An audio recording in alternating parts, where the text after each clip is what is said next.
Hi friends, this is Sarah, and I wanted to answer a question I got asked a while ago, which is, how do you turn connection from intimacy one-night stands into an actual connection that lasts?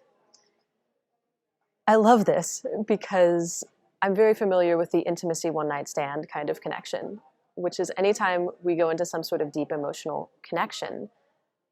I don't know if you've experienced this, but especially if we're getting vulnerable with each other, there's this moment of like, oh my God, this other human being. I'm just falling in love with them. Like, this is love. Like, our hearts are connected. We are meant to be together. This is actually how I got into my first relationship that led me to discover authentic relating. Authentic relating is a particularly powerful practice for creating these kinds of intimate moments. I met someone at a dance who started, I was just breaking up with my boyfriend at the time. And this guy that I met started, we were on the phone and he started asking me these questions, and they were just questions I'd never been asked before, like about my life, about like who I'd been growing up, what relationship is to me. And he seemed so present for my responses. And I was like, well, this is love. Like, only love creates that sort of intimacy. This must be relationship. And I totally fell head over heels. I'm glad I did, because it was a great relationship. But in retrospect, the distinction between intimacy one-night stands and secure connection might have been useful to me.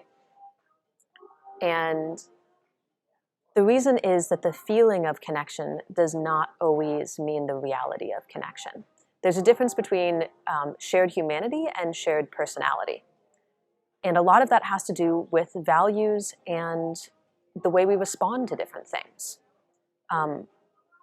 I may really, really connect well with you and feel very intimate with you, but when it actually gets down to it, we don't have any common activities that we like doing. Or we have totally different desires on how much we tend to push people's edges in conversation versus really try to make them feel heard and safe. How much we tell stories versus ask questions. I'm thinking a little bit about whether background kind of plays into it, but I think more as like a defining factor of how somebody is than like the thing that's going to bug you in the moment. It's cause, not effect. And so there's a couple things that I want to talk about how you actually deepen relationships or decide which relationships you want to deepen. And the first thing, just simply, is tell people or ask people, what are you available for? If you want to deepen an interaction, actually figure out what sort of interaction they're open to. We often think, especially when getting into deep emotional connections for the first time, that they're very special and unique. And something to remember is that people have different experiences and tolerances for that kind of depth. The person that you're talking to may be extremely used to having deep emotional connections with people. That may just be their way of being. Oftentimes, teachers in my field will complain/brag that people fall in love with them often. And the reason is because love in a certain form, or at least relationship, is considered to be a fairly specific thing. And we assume that intimacy is specific. But when you're very used to having deep emotional connection, it's actually a way of being. And so figure out if for somebody this is just how they connect, or if it's something specific to this connection with you, that they're actually feeling a deeper connection. So you can ask, like, what is this connection like for you? Or you could share, like, wow, for me this feels like a deeper connection than ones I'm used to. I'm curious how it is for you. And you can ask, what are you available for? Like, are you interested in developing a friendship or the possibility of that? Or developing a relationship, maybe, if things go there? Or do you really just want a connection for tonight? And you can offer the same. You could say, I'm really looking for deeper friendships right now, or I'm looking for creative collaborations. I'm wondering how that is for you, and what you would need to know if we're a match. So you can put some of the impetus on them. Like, what would they need to know? What would they need to experience to know if you're aligned around this specific context? Shared humanity means just like we are humans together and we feel each other and we feel that unique empathetic resonance. But shared personality means we have a reason to keep connecting. So along with that, ask questions not just with context, but actually with content. So not just, how do you feel being here with me in the moment? But also, What's your life like? What is a perfect day for you? What do you do with your time? What do you care most about?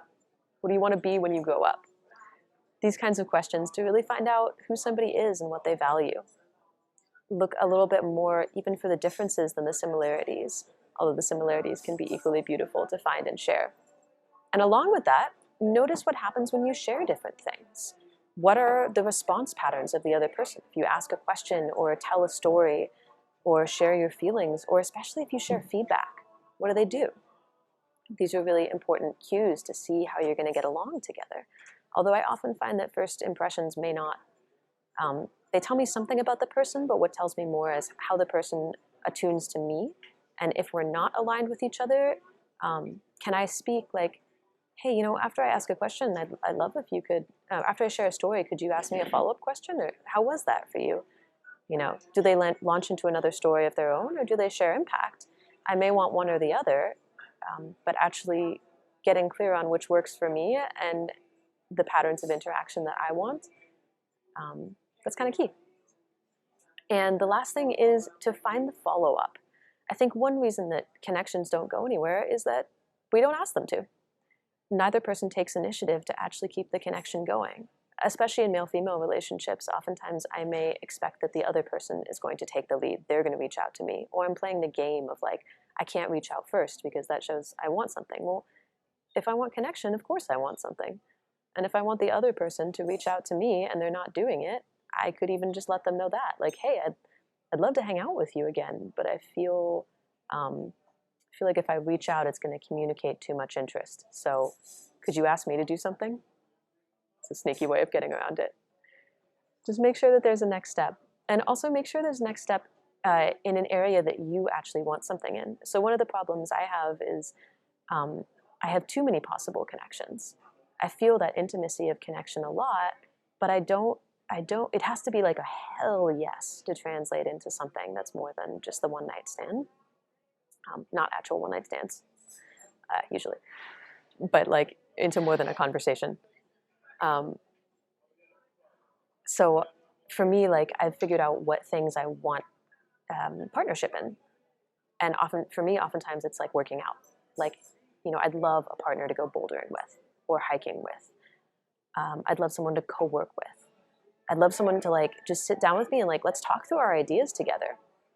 If you know what your needs are or the places are that someone can slot into your life, one of the reasons also I think relationships often don't continue is we try to put them in this separate box. Like this is separate from where the rest of my life is. When the reality is if someone doesn't integrate well into your life, they're probably not going to stick around. So start that integration early by inviting them into something that's generative to you on a personal as well as a connective level. Okay, those are my tips.